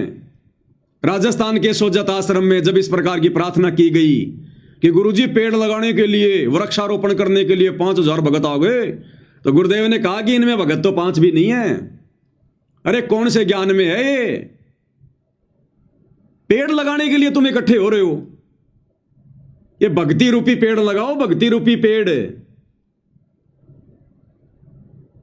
ये बाकी पेड़ लगाने के लिए दुनिया बहुत है, और लगाना तो जाकर अपने खेत में लगा दो। आश्रमों में जमा होकर ड्रामा करने की क्या जरूरत है तुम्हें दुनिया वालों की तरह? तो भाई और बहनों विचार कर लेना, ये मौका नहीं मिलेगा। ये लास्ट एंड फाइनल मौका है गुरुदेव की तरफ से। संगत को, गुरुदेव के परिवार का मौका खत्म। अब तो जैसे इनके संस्कार, जैसी इनकी भक्ति, जैसे इनके ये कर्म, अब तो उसके अनुसार ही इनको परिणाम मिलेंगे। ये संगत पे परमात्मा फिर भी दया कर रहे हैं 2-2.5 साल के लिए। जितना जल्दी हो सके गुरु को परमात्मा मानकर, साथ संगति की वीडियो देखकर, ज्ञान को आधार बनाकर, अपने पूज्य गुरुदेव भगवान को अपना इष्ट मानकर, अपना आराध्य देव मानकर आरती करके उनको रिझाना शुरू कर दो, प्रसन्न करना शुरू कर दो। चवर करो श्रद्धा से गुरुदेव के ऊपर, चवर परमेश्वर मानकर, परमात्मा मानकर भोग लगाओ, भोग। भिखारी नहीं हो तुम। परमात्मा ने तुम्हारे कोई कमी छोड़ रखी है क्या, जो ये पाप का अन्न खा रहे हो बिना भोग लगाए? उस अन्नदेव की आरती से बात नहीं बनेगी, भोग की आरती करनी पड़ेगी जो नित्य नियम पुस्तक में लिखी हुई है। आज लग गया साहिब को भोग दीन के टुकड़े पानी का, तब तुम्हारे पाप भस्म होंगे, तुम्हें सद्बुद्धि आएगी। तो विचार कर लेना भाई और बहनों, विचार कर लेना, नहीं रोगे आने वाले समय में। अरे तुम्हें तो खुश होना चाहिए, अपने गुरुदेव का 100 बार शुक्रिया अदा करना चाहिए कि हे गुरुदेव, आपने हम गधों को समझाने के लिए आपने कैसे इस पवन दास को सद्बुद्धि देके खड़ा कर दिया। ये परमात्मा, हम तो जेरे कुएं में पड़े हुए थे, हम तो आपके ज्ञान की छींट के आसपास भी नहीं थे।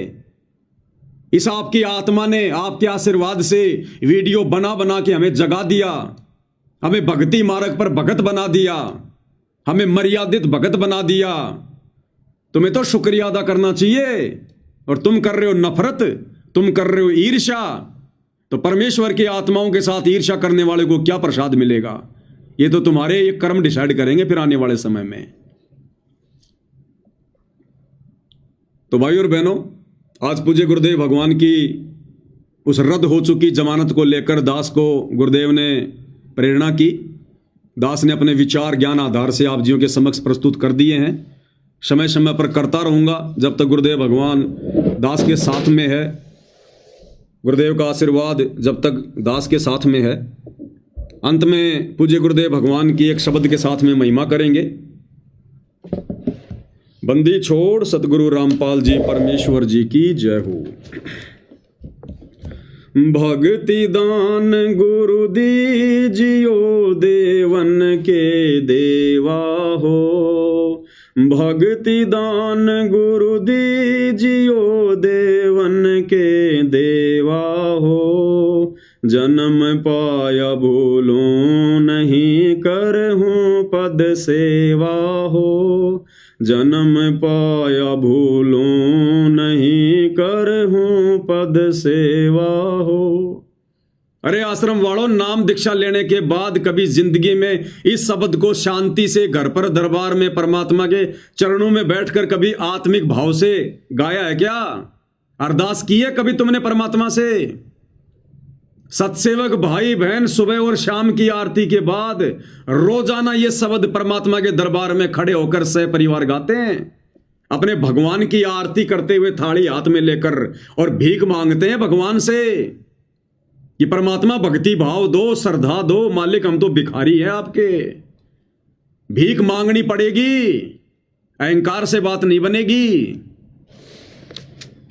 भक्ति दान गुरु दीजियो देवन के देवा हो, भक्ति दान गुरु दीजियो देवन के देवा हो।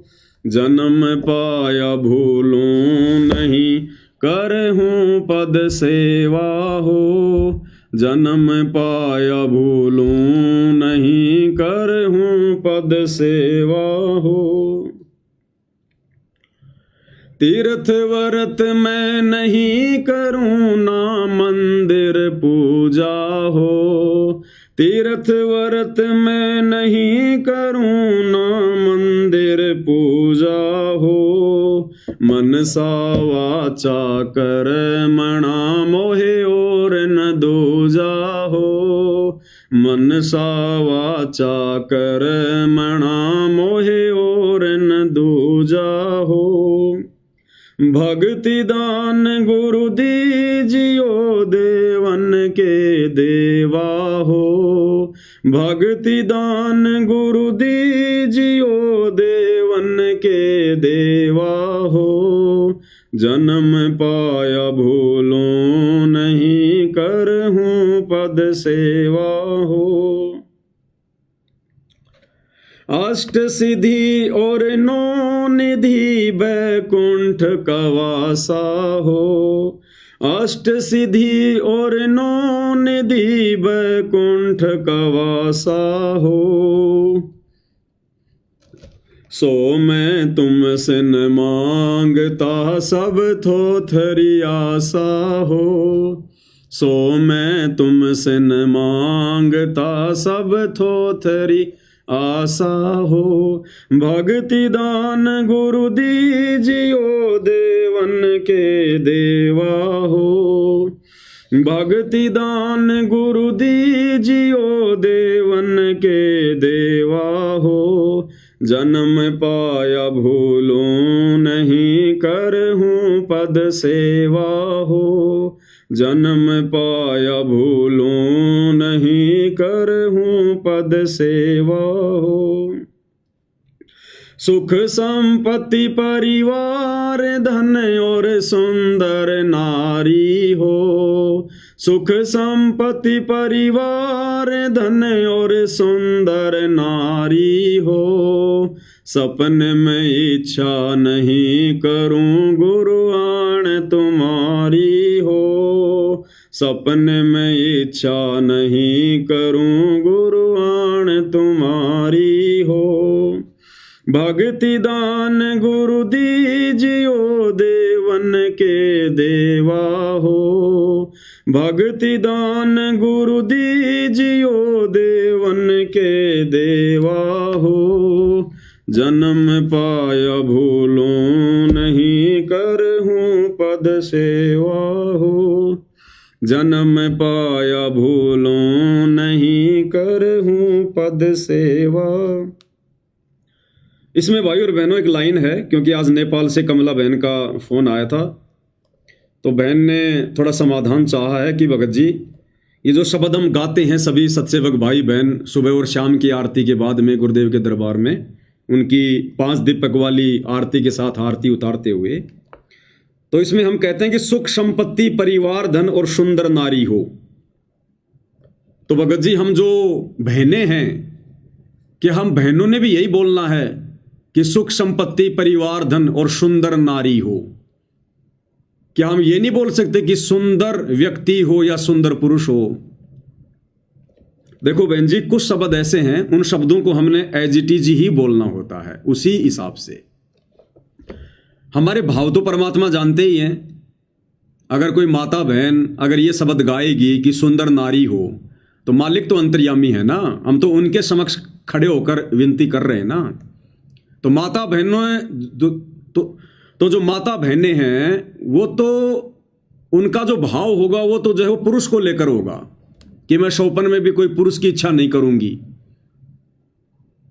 आपका ज्ञान समझ में आने के बाद हे परमेश्वर आत्म कल्याण के लिए मैं शौपन में भी रमैनी करने की नहीं सोचूंगी, नहीं सोचूंगा, शौपन में भी स्त्री के विषय में नहीं सोचूंगा।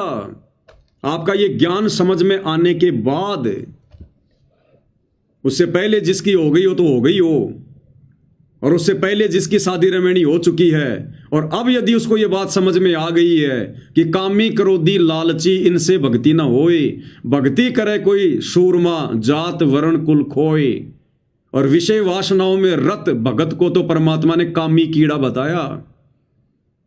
कामी कीड़ा नरक का।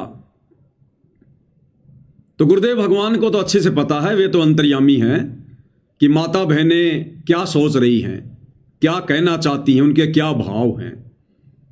क्योंकि देखो बहन, अगर हम सभी इसी प्रकार से, क्योंकि हर शब्दों में कहीं न कहीं बहुत सारी बातें ऐसी हैं, अगर हम हर शब्द में चेंज करने लग गए तो जब हम भगत भाई बहन आने वाले समय में हम कभी इकट्ठा होंगे और मिलकर गुरु की महिमा करेंगे तो किसी के सुर क्या होंगे, किसी के सुर क्या होंगे, तो सतगुरु की महिमा में फिर विघ्न पड़ेगा। तो गुरु अंतर्यामी है, हमारे भाव को अच्छे से वो समझ रहे हैं। दूसरी बात, संध्या आरती के लास्ट में जो हम सतगुरु की महिमा करते हैं कि गुरुदेव भगवान की, कि अंतर्यामी एक तुम आत्म के आधार, जो तुम छोड़ो हाथ तो मैं कौन उतारे पार। और फिर हम शब्द गाते हैं कि मेरे गुरुदेव भगवान दियो काट काल की फांसी। इसमें अंतिम चौपाई से पहले एक चौपाई आती है, जिस चौपाई को हम सत्सेवक भाई बहन नहीं बोलते हैं, और पूज्य गुरुदेव भगवान उसको बोलते हैं। और क्या कहते हैं कि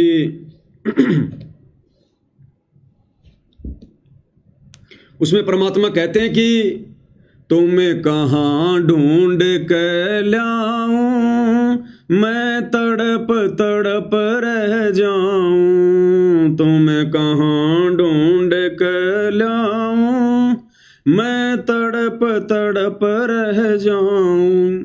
आप गए अमर अस्थान अस्थान, दई छोड़ तड़पती दासी।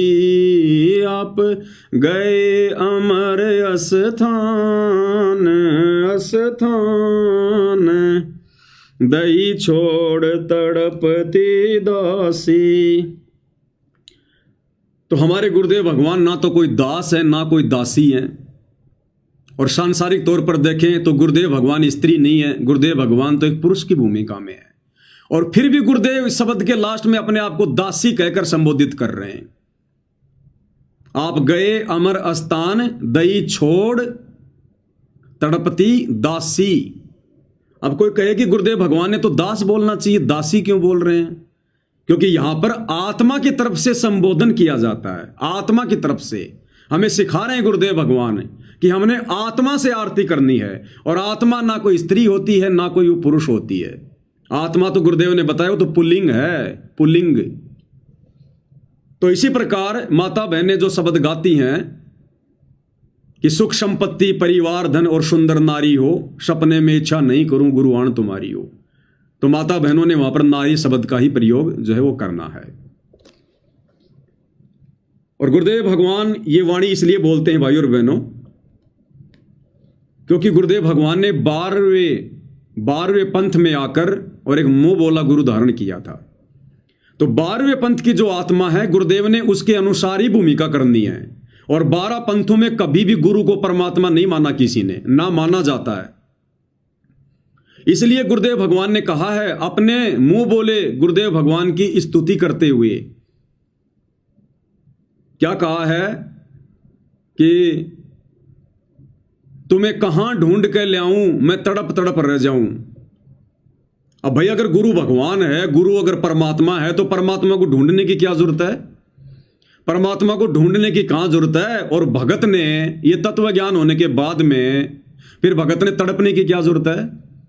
कल को गुरुदेव भगवान यहां से जाएंगे, सतलोक वापस जाएंगे, तो हम तड़पेंगे। फिर धिक्कार हमारे ज्ञान को। इसका मतलब हमें ज्ञान ही पूरा नहीं हुआ जो हम ये सोचकर हम तड़प रहे हैं, चिंतित हो रहे हैं कि गुरु जी गए, अब हम मेरा मोक्ष कैसे होगा। अरे गुरु भक्ति की पूरी खुराक खिला के गया है, मर्यादा बता गया, मर्यादा में रह भक्ति कर, ले लेगा गुरु। वो तो शब्द स्वरूप ही है। पहुंचूंगा एक क्षण में जन अपने के काज। उसके लिए क्या शतलोक क्या पृथ्वी लोग, वो तो दिन में 1,00,000 बार शतलोक जाता है, 1,00,000 बार आता है। लेकिन गुरुदेव भगवान ने 12वें पंथ से मुंह बोला गुरु बनाया था। तो 12वें पंथ के नियम अनुसार कि उन 12 पंथों में किसी ने भी गुरु को परमात्मा नहीं माना और ना 12 पंथों के गुरु थे परमात्मा। हालांकि आदरणीय गरीबदास जी स्वयं जो है परमात्मा थे, लेकिन भूमिका उन्होंने 12वें पंथ के अनुसार की। इसलिए 12 पंथ से जुड़ी आत्माओं ने कभी भी अपने गुरु को परमात्मा की दृष्टि से नहीं देखा। तो गुरुदेव भगवान ने भी वैसी जो है वो लीला करनी थी।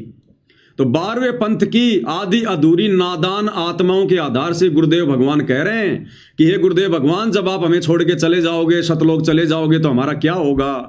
हम तो आपकी याद में तड़पेंगे, फिर रोएंगे। आपने इस दासी को छोड़ दिया यहां पर आत्मा को। तो हमने इस प्रकार की बेवकूफ़ी नहीं करनी है। इस 13वें यथार्थ कबीर पंथ में सतगुरुदेव भगवान के शतलोक जाने के बाद हमने उसी उमंग से, उसी लगन से, उसी श्रद्धा से, जैसे आज हम वर्तमान में भक्ति कर रहे हैं, जैसे आज हम वर्तमान में अपने घर पर शब्द रूप में गुरु जी को विराजमान करके भक्ति कर रहे हैं। उदाहरण के लिए मान लो भाई और बहनों, आज 25/9/2025 को जो गुरुदेव की जमानत होनी थी, मान लो ये जमानत परमात्मा जज में प्रेरणा करके स्वीकार करवा लेते। अभी आश्रम वाले क्या करते, ये तो किसी के बाप को भी खबर नहीं होने देते, क्योंकि हाईकोर्ट का सख्त आदेश है, भीड़ जमा नहीं होनी चाहिए। तो ये क्या करते, चुपचाप गाड़ी में बैठा के गुरुदेव को कहीं ले जाते, रोहतक में या धनाना में या कहीं और मुश्किल से 10-15 भक्तों तक ये बात रहती कि हाँ गुरुजी बाहर आ गए। बाकी संगत को कानों कान ये लोग खबर नहीं होने देते, और ना आप और हम सत्सेवकों को इस बात की होती खबर। हालांकि वर्तमान में तो बहुत सारे सोर्स हैं हमारे पास में, गुरुदेव के मुकदमों की सारी नकल है, उनके नंबर हैं, हम जब मर्जी कंप्यूटर में 2 मिनट में देख लेंगे जमानत हुई कि नहीं हुई, जैसे कि आज हमने देख लिया। और इन आश्रम वालों ने सूचना नहीं दी संगत को कि जमानत रद्द हो गई। ये कहते हैं हमने शाह न्यूज चैनल बनाया है, शतलोक आश्रम न्यूज चैनल, सच तो हम दिखाएंगे। अरे अपने भक्तों को तो सच दिखा दो जो तुम्हें दान धर्म दे रहे हैं। अरे आश्रम वालों, एक छोटा सा वीडियो तो बना के डाल देते आज का कि गुरुजी की जमानत कैंसिल हो गई। तुम तो भक्तों को सच्चाई नहीं बता रहे, जगत को क्या खाक बताओगे। तो मान लो भाई और बहनों, यह भी कोई तरीका ना होता सच जानने का कंप्यूटर वाला, और आज अगर गुरुजी की जमानत होती तो क्या होता, ये लोग सीधा गुपचुप में गुरुजी को ले जाते और किसी को कानून खानी खबर भी नहीं होने देते। अब गुरुजी तो जेल से बाहर हैं और हम भगत भाई बहन गुरुजी को जेल में समझकर अपने अपने घर पर भक्ति कर रहे हैं सत्सेवक। तो ठीक इसी प्रकार आप और हम भगत भाई बहनों ने आज वर्तमान में गुरुदेव शरीर रूप में जेल में बैठे हैं, कल को जब शतलोक चले जाएंगे उस समय भी हमने इसी भाव से, इसी श्रद्धा से, ठीक इसी प्रकार गुरु को पल पल अपने घर में, अपने घट में, शब्द रूप में अपने घर पर, अपने सिंहासन पर विराजमान मानकर कि गुरु तो भैया मेरे साये की तरह मेरे साथ है, मेरे शरीर की धड़कन की तरह मेरे साथ है। जो बच्चा गऊ की नजर में यूं साईं को संत, भक्तों के पीछे फिर भगत वत्सल भगवंत। अगर गुरु मेरे से दूर हो गया तो ये आरती की थाली एक बार भी नहीं घुमाई जा सकती, एक बार भी। तो ठीक हम सत्सेवक भाई बहनों ने कल को जब परमेश्वर अपनी लीला करके यहां से जाएंगे, आप और हमारे मन में तनिक भी नहीं आना चाहिए, तनिक भी, कि गुरुजी शतलोक गए। जरा भी मन में मायूसी नहीं होनी चाहिए, कोई दुख नहीं होना चाहिए।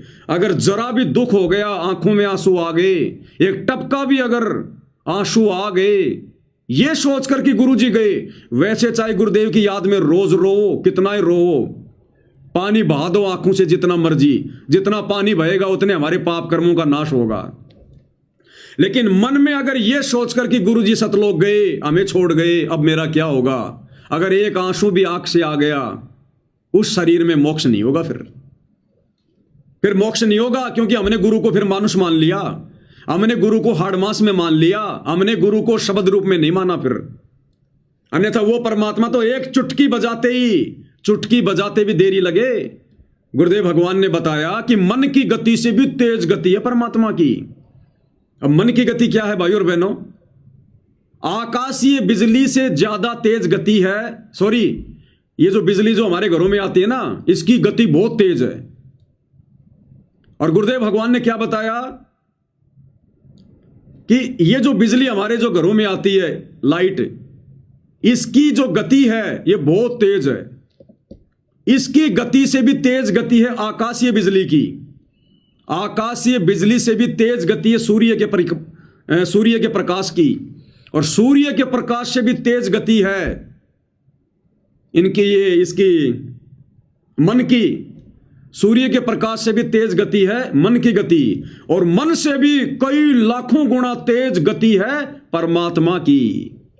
पहुंचूंगा क्षण एक में जन अपने के काज, हिरणाकुश उदर विदारिया नरसिंह जी धरलू साज। गोता मारू स्वर्ग में जा बैठूं पाताल, गरीबदास ढूंढता फिरू अपने हीरे मोती लाल। ये गलती हम सत्सेवकों ने नहीं करनी है। बहुत सारी संगत तो जब गुरुदेव भगवान लीला करके यहां से जाएंगे, उस समय फैल हो लेगी रो रो के, चिंता करके। ये सारे फॉर्मूले परमात्मा पहले तुम लोगों की नजरों में निकलवा रहे हैं। और कबीर सागर के सरलार्थ में भी वीडियो बनाते समय तुम्हें अच्छे से समझा दिया गया था। साफ साफ लिख रखा गुरुदेव ने वहां पर कि गुरुदेव के जाने के बाद गुरु को मरा हुआ ना समझें, पल पल अपने साथ में समझकर और अपने तीनों समय का अपना नित्य नियम, अपना सुमरण, अपनी भक्ति करते रहें कि गुरु सदा मेरे साथ में है। घटी ही में गंगा, घटी ही में जमुना, घटी ही में जगदीश सतगुरु तारेंगे। हमारी जो ये प्राण शक्ति है ना, ये हमारा गुरु है, ये पावर है। ये पावर, ये जो धड़कन धड़क रही है ना, इस शरीर में कोई डीजल नहीं है, कोई पेट्रोल नहीं है, कोई बैटरी नहीं लगा रखी। ये परमेश्वर की शक्ति है, ये पावर है परमात्मा की। ये बिजली कोई वैज्ञानिक नहीं बना सकता। जो बिजली जो बड़ी बड़ी फैक्ट्रियों को जो है वो चला देती है, वो बिजली क्या है जो एक तार के माध्यम से आ रही है? वो बिजली परमात्मा की गुप्त शक्ति है वो। तो हमारा जो शरीर चल रहा है, हम जो बोल रहे हैं, चल रहे हैं, देख रहे हैं, तो परमात्मा हमारे अंदर समाहित है। जैसे फूल के अंदर उसकी सुगंध होती है, इस शरीर में ऐसे ही परमात्मा बैठा है। सबके हृदय रूपी गुफा में बैठा है परमात्मा। हमने उनको शरीर में नहीं देखना। देही को सतगुरु कहे, यो तो धुंधर ज्ञान, चार दाग आवे नहीं वाको सतगुरु जान। हमने सतगुरु को शब्द रूप में देखना है, तब हमारी भक्ति सफल होगी, तब हम सतलोक जाएंगे। हमें परमात्मा शब्द रूप में सतलोक लेकर जाएगा। तो हम भक्तों के अंदर कोई भी कमजोरी नहीं रहनी चाहिए किसी भी प्रकार की। दुनिया चाहे उनको मानो समझे, भगत उनको मानो समझे, हमने ये गलती नहीं करनी है। तो गुरुदेव भगवान ने जो ये वाणी बोली है, तुम्हें कहां ढूंढ के लाऊं, मैं तड़प तड़प रह जाऊं, आप गए अमर स्थान दई छोड़ तड़पती दासी। तो ये वाणी हमने नहीं बोलनी, और ना हम बोलते, इसलिए हमने नई भक्ति बोध से इस वाणी को हटा दिया। ये परमात्मा दया कर रहे हैं भाई और बहनों। परमात्मा दास को प्रेरणा दे दे के नहीं, ये 20-20 साल से 30-30 साल से ये राजनीति करने वाले, ये परम भगत है, इनके भेजे में एक शब्द भी नहीं आ रहा क्या और क्या नहीं है। ये आज भी ना आश्रमों में वही तोते की तरह बोलते हैं, तेरा रामपाल अज्ञान किया सतलोक का वासी। अपने भगवान को रोजाना सुबह शाम ये क्या बोलते हैं? अज्ञान, अज्ञानी। तो ये मालिक की विशेष दया हुई हम सत्सेवकों पर। तो हम भाई बहनों ने ये वाणी नहीं बोलनी, हम नहीं बोलते ये। और लास्ट की वाणी में भी हम केवल अपने गुरुदेव भगवान को महिमा देते हैं कि परमेश्वर सतगुरु रामपाल जी दाता, आपकी घनी अमोलक बातां। हम ये नहीं कहते स्वामी राम देवानंद जी दाता, आपकी घनी सतावे बातां। हमें क्या बातें सताएंगी? स्वामी राम देवानंद जी की कौन सी बात हमें सताएगी? हमने तो उनकी शकल भी नहीं देखी, हमने उनका कोई सत्संग नहीं सुना, हमने कभी उनसे बात नहीं करी। हम भक्तों को कौन सी बात उनकी सताएगी? और वो स्वामी हमारे थोड़ी हैं। अरे स्वामी राम देवानंद जी हमारे स्वामी थोड़ी हैं जो हम उनको स्वामी कहें। इसलिए हमने इस लाइन को भी हटा दिया और अपने गुरुदेव भगवान को महिमा दे दी। ये हमारी कॉमन सेंस की परीक्षा थी परमात्मा की तरफ से। कि परमेश्वर सतगुरु रामपाल जी दाता आपकी घणी अमोलक बातां, अमोलक यानी जिन बातों का कोई मोल ही नहीं है, अनमोल, और थारा पवन दास अज्ञान की जो सतलोक का वासी। हम इस प्रकार से अपने गुरु को महिमा देते हैं। धर्मदास की विनती समर्थ चित दीजो हो, धर्मदास की विनती समर्थ चित दीजो हो। तो यहां पर हमने धर्मदास जी की जगह अपना अपना नाम लेना है सबने। माता बहनों ने अपना नाम, भगत भाइयों ने अपना नाम। पवन दास की विनती समरथ चित दीजो हो, ये आना जाना निवार के अपना कर लीजो हो। ये आना जाना निवार के अपना कर लीजियो। हम विनती कर रहे हैं रोज, और परमात्मा क्या कहते हैं? राम नाम रटते रहो जब तक घट में प्राण, और कभू तो दीन दयाल के भिनक पड़ेगी कान। कि तुम विनती करते रहो, प्रार्थना करते रहो, महिमा करते रहो, कभी न कभी तो तेरे सतगुरु के कान में तेरी बात पड़ेगी। और जिस दिन ये बात पड़ गई उसी दिन तेरा उद्धार, तेरा कल्याण है।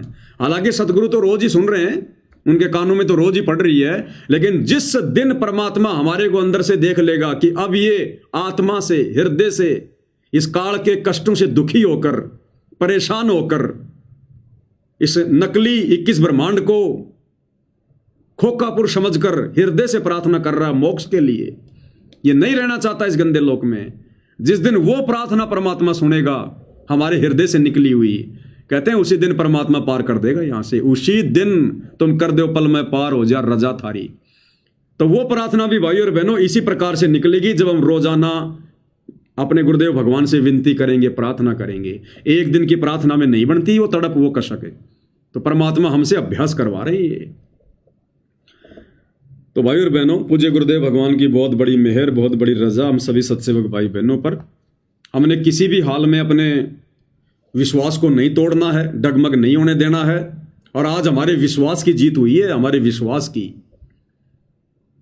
क्योंकि गुरुदेव भगवान को, अंतर्यामी को अच्छे से पता था कि जिन आत्माओं को मैंने तैयार किया है सतलोक से, सतलोक के लिए, सतयुग से लेकर वर्तमान समय तक, जो मेरे हीरे मोतीलाल है, मेरी विशेष आत्मा है, मेरे सत्सेवक बच्चे हैं, अंतर्यामी ने देख लिया कि उन्होंने ज्ञान आधार से अपना निर्णय पहले कर लिया है कि अगर गुरुदेव इन आश्रमों में आएंगे, इन आश्रम वालों के इसी प्रकार के विचारों के रहते सहते, तो वो सत्सेवक बच्चे इन आश्रमों में नहीं आने वाले। तो गुरुदेव भगवान ने निर्णय ले लिया, फिर क्या करूंगा उन आश्रमों में जाके, राजनीति क्यों जो है उन सेंटरों पर जाकर, जहां मेरी आत्मा ही नहीं आएगी, इनके बीच में जाके क्या करूंगा? इनसे तो मैं जेल में दुखी हूं, ये तो जेल में भी सुख का सांस नहीं लेने दे रहे, यहां भी रोज लड़ाई झगड़े की शिकायतें, प्रार्थनाएं। तो गुरुदेव भगवान ने यदि जमानत कैंसिल करवाई है अपने सत्सेवक बच्चों को और ज्यादा भक्ति में आगे बढ़ता हुआ देखने के लिए, दृढ़ करने के लिए, और इन आश्रम वालों को एक मौका देने के लिए कि नालायकों सुधर जाओ, नहीं तो खून के आंसू रोगे फिर आने वाले समय में। तो भाई और बहनों, पूज्य गुरुदेव भगवान के आशीर्वाद से आज की सतगुरु महिमा में केवल इतना ही। परमात्मा हम सबका मार्गदर्शन करें, हमें सद्बुद्धि दें, गुरुदेव भगवान हमें आशीर्वाद दें, इसी प्रकार भक्ति मार्ग पर आगे बढ़ने के लिए प्रेरित करते रहें।